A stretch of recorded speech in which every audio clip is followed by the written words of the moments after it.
A week before her lavish wedding, Amara, a young and ambitious woman from a wealthy family, was living in a whirlwind of excitement and anticipation.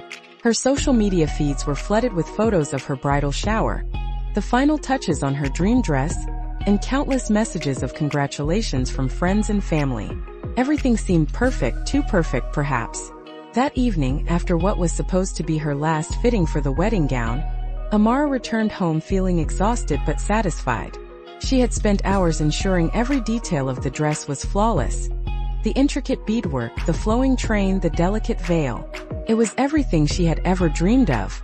But as she rummaged through her bag to put away her phone, her fingers brushed against something unfamiliar. A folded piece of paper tucked inside. Frowning, she pulled it out and unfolded it. The letter was handwritten, its ink slightly smudged, as if written in haste. The words hit her like a punch to the gut. Your fiancé is already married. His wife is your distant relative, Nkam. Ask him yourself if you don't believe it. Amara froze, her heart skipping a beat. At first she thought it was some cruel prank. Who could have written such a thing? Her fiancé, Oluwale, was the epitome of honesty and integrity, or so she believed. He was a successful businessman, admired by everyone who knew him. Her parents adored him, her friends envied their relationship, and he had always been supportive of her dreams. But as the initial shock wore off, doubt began to creep in. What if it wasn't a joke? What if there was truth behind these words? She tried to shake off the unease, telling herself that someone was just trying to ruin her happiness.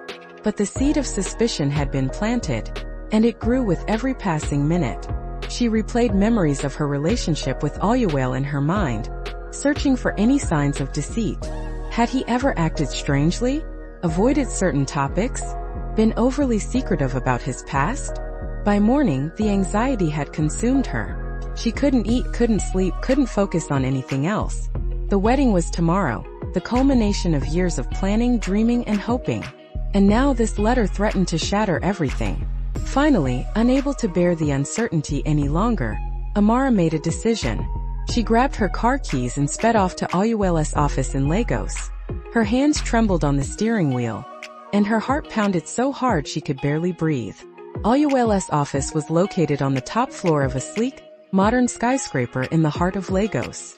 Floor-to-ceiling windows offered breathtaking views of the bustling city below, and the interior was decorated with minimalist elegance. Polished marble floors, leather furniture, and abstract art on the walls. It was a space that screamed success and sophistication. When Amara burst into his office without knocking, Oluwale looked up from his desk, startled. He immediately noticed the distress etched across her face. Her wide, tear-filled eyes, her trembling lips, the way her hands clenched tightly around the strap of her purse. "What's wrong?" he asked, rising from his chair. His voice was calm, but concern flickered in his eyes. Without saying a word, Amara pulled out the crumpled letter and slammed it onto his desk. The sound echoed sharply in the quiet room. "Explain this," she demanded, her voice shaking with a mix of anger and fear. Tears spilled down her cheeks, leaving streaks on her makeup. Oluwale stared at the letter, his expression unreadable. For a moment he didn't move. Then slowly he picked it up and read the words. His face turned pale, and he sank back into his chair as if his legs could no longer support him. "Where did you get this?" he asked quietly, his voice barely above a whisper. "Is it true?" Amara shouted, her emotions spilling over.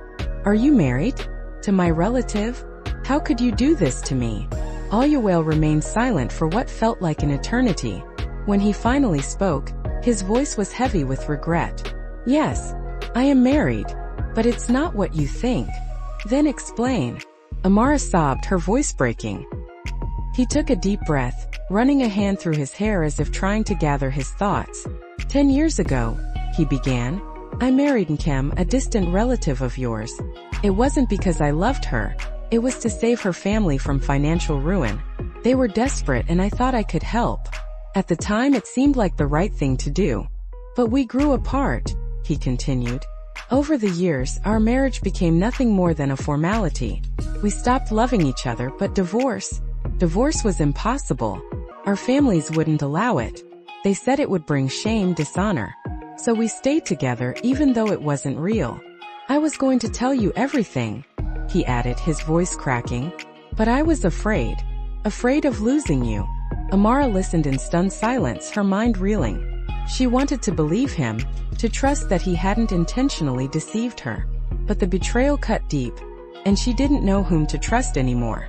Determined to uncover the truth, Amara drives to Nkem's house.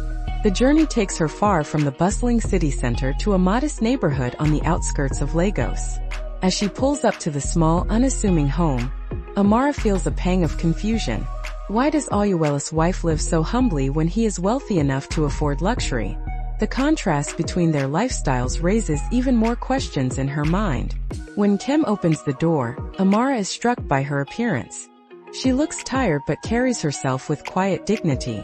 Her eyes are weary, yet there's a flicker of pain in them that hints at years of silent suffering. "Why are you here?" Nkem asks, her tone cold but not hostile. "I want the truth," Amara says firmly, stepping inside without waiting for an invitation. "Did you know he was planning to marry me?" Nkem hesitates for a moment, then nods slowly. "Yes, I knew. And I let it happen." Amara is stunned. She hadn't expected such honesty, or such calm acceptance. "Why?" she asks, her voice trembling with disbelief. "Why would you let him do this?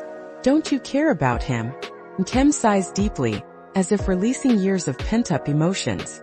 "Because I no longer love him," she admits, her voice soft but resolute. "And he no longer loves me. This marriage, it's just a formality. Stopped being real a long time ago. We both deserve happiness. If you can make him happy, I won't stand in the way." Amara stares at her, speechless. She had expected anger, jealousy, or denial, but not this. Not someone willing to step aside for her own sake. "But what about your family? Your reputation?" Amara presses, still grappling with the complexity of the situation. "My family doesn't understand us," Nkem replies bitterly. "They only see tradition, not people. They forced us to stay together, thinking they were protecting our honor. But all they did was trap us in a lie." Amara feels a wave of empathy wash over her. For the first time, she sees Nkem not as a rival or an obstacle, but as another victim of circumstance, just like her. "What should I do now?" Amara whispers, more to herself than to Nkem. "That's up to you," Nkem says gently. "But remember this. True love shouldn't come at the cost of someone else's pain." As Amara leaves the house, her mind races with conflicting emotions. She knows what she must do, but the weight of the decision feels overwhelming.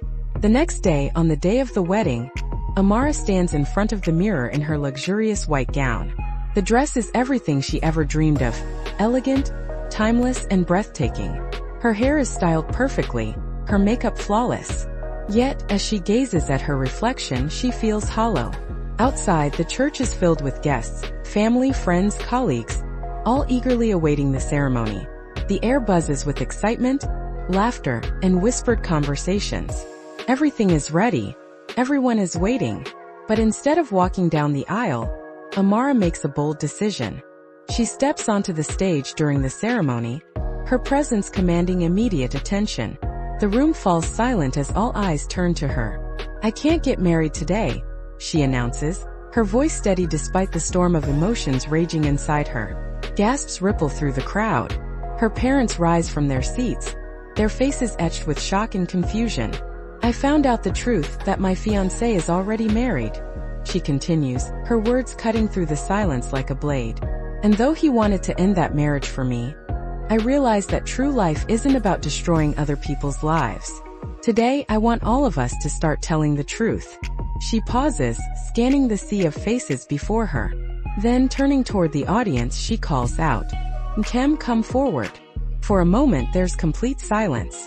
Then slowly, Nkem, who had been sitting quietly among the guests, stands up. Everyone looks at her in shock, murmurs spreading like wildfire. "Oyewale and I stopped being a real couple years ago," Amara explains, her voice ringing clear and strong. "But instead of destroying their marriage, I'm giving them a chance to be free. Let them decide what they truly want." Oyewale, who had been standing at the altar, frozen in disbelief, finally moves. He walks over to Nkem, his steps hesitant but determined. When he reaches her, they stare at each other for a long, tense moment. "Forgive me," he whispers, his voice choked with emotion. "Forgive me," she replies, tears streaming down her face. They embrace, a gesture of closure, forgiveness, and mutual understanding. In that moment, Amara realizes her decision was the right one. She refuses to be part of a lie, even if it means giving up her dream. A few months later, Oyewale and Kim officially divorce. The process is painful but necessary, allowing them to finally break free from the chains of obligation and tradition. Though they remain friends, they go their separate ways, each seeking a new beginning.